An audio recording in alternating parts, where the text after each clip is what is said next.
안녕하세요. 배우 김현목입니다. 같이 작업을 했었던 동료 배우 감독님들이 출연하셔서 더욱 친근감 있게 봐왔던 재미동 추천 DVD에 나올 수 있게 되어 너무 영광입니다. 오늘 시간을 통해 어떤 이야기를 꺼내볼 수 있을까 고민을 하던 중에 브레인 해킹이라는 키워드를 떠올리게 됐습니다. 최근 미국 10대, 20대 사이에서 유행하고 있는 자기개발 트렌드가 브레인 해킹이라고 하더라고요. 뇌 사용률을 극한으로 끌어올리기 위해 일정한 루틴 속에서 반복된 훈련을 거듭하는 것, 일종의 뇌의 최적화를 노리는 셈인데요. 그 루틴에는 자극에 적극적으로 노출되는 시간 혹은 그 반대로 자극에 적극적으로 멀어지는 시간 등이 의도적으로 배치됩니다. 뇌 사용을 최적화하여 활용한다는 의미를 필수적인 가동 시간을 줄인다는 것으로 생각을 해본다면 비가 오나 눈이 오나 하루에 오로지 딱 4시간만 글을 쓴다는 작가 무라카미 하루키의 의도도 어쩌면 이와 비슷할지 모르겠다는 생각이 들더라고요. 특수한 상황에 처할 때 가동 시간이 유난히 오래 걸리는 날을 피하는 것, 또는 애초에 예기치 못한 상황을 마주하지 않거나 불가피하게 마주하더라도 그것에 크게 흔들리지 않는 것처럼 말이죠. 이 생각이 재밌게 느껴지면서도 한편으로 드는 의구심은 예기치 못한 상황에 직면하는 것이 본질에 더 가까울 수 있는 솔직한 모습이려나 하는 거였어요. 영국의 전 총리인 마가렛 대처가 평소의 생각과 말에 주의하라고 역설한 것에는 예기치 못한 상황에 튀어나올 수 있는 본질, 그 진심을 들키지 말라는 저희가 숨어 있기도 하니까 말이죠. 그래서 저는 이번 추천 DVD란을 빌려 국내 독립 영화들 중 예기치 못한 상황들을 마주하게 된 인물의 이야기를 소개해 보고자 합니다. 영화 속 인물들은 그러한 상황 속에서 최적화에 실패하고 끝끝내 본질을 들키고 말 것인지, 하지만 그 모습이 우리 모두의 모습이라는 것을 깨닫는 순간 우리는 이 세상을 함께 살아가고 있다는 사실에 위안을 얻을 수 있지는 않을까 기대해 봅니다. 딸 다정이의 취직기념 파티 준비로 들떠있는 아빠와 달리 다정이는 기분이 좋지 않습니다. 그런데도 아빠는 축하 파티 준비에 여념이 없는데요. 다정은 그런 아빠를 다그치다 결국 문구용 칼로 새 정장을 찢습니다. 그것을 말리던 아빠와의 실랑이 중에 다정이의 눈 주변으로 큰 상처도 생기고야 말죠. 아빠는 참 눈치가 없어 보여요. 억지로 이해를 안 하려고 하는 건가 싶을 정도로 딸 아들의 불편한 기색을 한참 뒤에야 알아차립니다. 그 정도로 모르려면 정말 몰라야 하는데 그렇습니다. 아빠는 본인의 관점에서 자신의 서포트가 이루 말할 수 없이 올곧고 정당할 뿐이죠. 누구를 위한 파티냐라는 아들 다운의 질문은 얼마나 예상치 못한 물음이었을까요? 누구긴 나겠어! 라고 가슴 터져라 외칠 것만 같은 아빠는 캐리어를 끌고 집을 나가는 다정이를 뒤로 한 채 부엌에 우두커니 앉아 있습니다. 영화에서 고요한 그 마지막 장면의 시간이 아빠가 오랜만에 자신을 되돌아보는 가동 시간이 되길 희망해 봅니다. 하루에 1,000원, 2,000원이라도 더 버는 게 중요한 희준에게 뜻밖의 기회가 찾아옵니다. 동네 건달 성룡이 무언가를 은밀히 숨기는 것을 목격하게 되고 증거를 확보하여 신고하면 포상금을 얻을 수 있겠다는 기대감에 친구 동기와 함께 자물쇠를 부수고 잠입하죠. 더운 여름날 땀을 한 바가지씩 흘려가며 배달 일을 열심히 하는 희준의 유일한 쉬는 시간은 그저 친구들과 담배를 피우며 가십거리에 집중할 뿐이고 저지르는 범죄라곤 미취학 아동에게 음식값을 2,000원 더 받아내는 정도에 불과합니다. 그러나 한 푼 두 푼 모아 살아가는 사람에게도 짐작되지 않는 객기는 만들어지고 그 객기는 또 눈 깜짝할 새 행동으로 옮겨지더라고요. 예상치 못한 상황에 내뿜어지는 대범함은 보기 좋은 용기라 치부할 수 있을지 모르죠. 하지만 그 용기는 걷잡을 수 없이 커져 비윤리적인 재현으로까지 치닫는데요. 희준의 대범함은 창의성을 가져오는 대신 대가를 짊어지게 하지 않을까 싶습니다.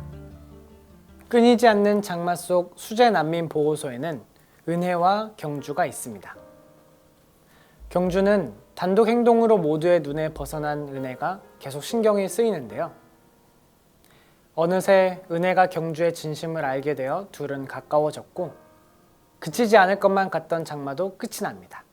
수재 피해로 인해 맞닥뜨리게 된 할머니와의 이별은 은혜에게 예상치 못했던 순간입니다. 가까운 사람의 갑작스러운 부재로부터 오는 감정을 짐작조차 해보기 어려운데요. 그것을 정면으로 마주하여 인정하고 다시 회복하는 데에는 주변의 도움과 시간이 필요할지 모릅니다. 경주가 그 역할을 도맡아 주어 은혜는 한 걸음 나아가는 듯 보이지만 뒤이어 발생하는 또 다른 배제의 상황은 다시 한번 은혜를 타자의 외로움 속에 가둘 뿐이죠. 은혜와 경주의 부딪힘은 마치 가해자 없는 피해자들의 난투극 같아요. 실제로 우리 주변에는 이와 유사한 피해자들의 난투극들을 심심치 않게 보게 된다고 생각을 하는 편인데, 그럴 때마다 우리는 매번 발생한 사건을 명확히 해야만 하고 그 과정을 통해 또 다른 피해자를 만들어내지 않기 위해 반성하고 또 보완해 나가야겠죠. 다만 이러한 사건들의 재발에 앞서 우선적으로 우리가 가져야 할 것은 염치가 아닐까 생각해 봅니다. 늦은 시간까지 태권도 연습에 매진하는 노란띠 최서희.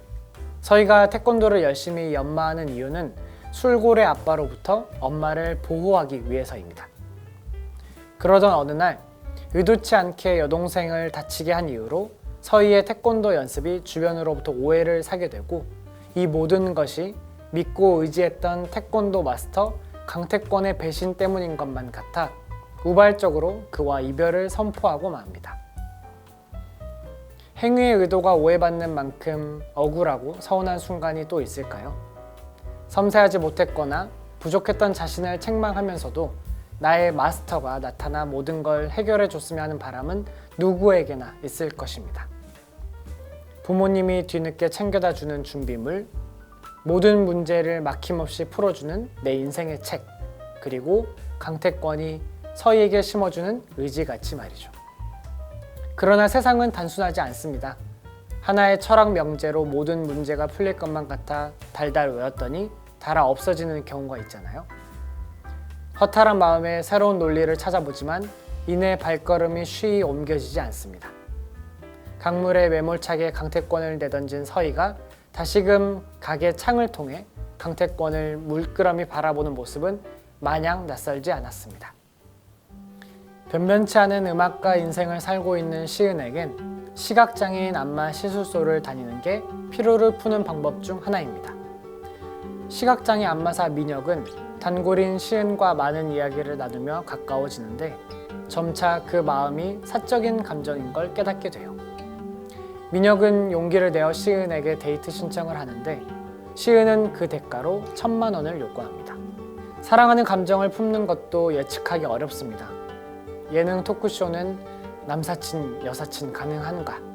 이게 우정인가요? 사랑인가요? 와 같은 풀리지 않는 난제로 토론의 장이 되곤 하죠. 갑작스레 찾아온 사랑의 감정을 확인하기 위해 혹은 상대방의 마음도 나와 같게 만들 수만 있다면 돈으로 아예 사버리고 싶은 심정입니다. 두 사람의 추운 겨울날 데이트는 1,000만 원 답지 않게 소소하기만 합니다. 함께 길거리를 돌아다니고 카페에 들어가 민혁의 생애 첫 아메리카노를 주문해 보는 것이 그들 데이트의 전부인데요. 하지만 영화 후반부에 위치한 일련의 상상 시퀀스, 민혁이가 시은이에게 첫 아메리카노를 선물하는 그 전복의 시간은 그들의 데이트를 풍부하게 만들어주는 시간이 아니었나 싶습니다. 5편의 이야기 속 인물들이 그 이후의 시간을 어떻게 보내고 있는지는 알 수 없습니다. 그들이 평소와 달리 조금 더 긴 가동 시간을 가졌을 것이라고 추측해 볼 뿐이죠. 제가 일전에 다른 지면을 통해 단편 영화의 매력을 이야기 전체를 용이하게 복귀할 수 있는 짧은 러닝타임, 그리고 주어지는 긴 생각의 시간이라고 말씀드려 본 적이 있었어요. 그 당시에 정리해 보았던 단편 영화의 묘미에 지금도 저는 같은 입장인데, 짧은 시간 그리고 거기에서 파생되는 긴 시간, 이 형태는 브레인 해킹에 최적화라는 테마로부터 5편의 이야기를 소개해 드릴 수 있는 지금 이 시간과도 유사한 것 같아요. 그래서 마치 지금 제가 영화 속 주인공 같기도 합니다. 지금까지 이 자리에 설 수 있었던 기회 덕분에 효율의 끝판왕이라고 종종 묘사되곤 하는 ISTJ 김현목이었습니다. 시청해 주셔서 감사합니다. 늘 건강 잘 챙기세요.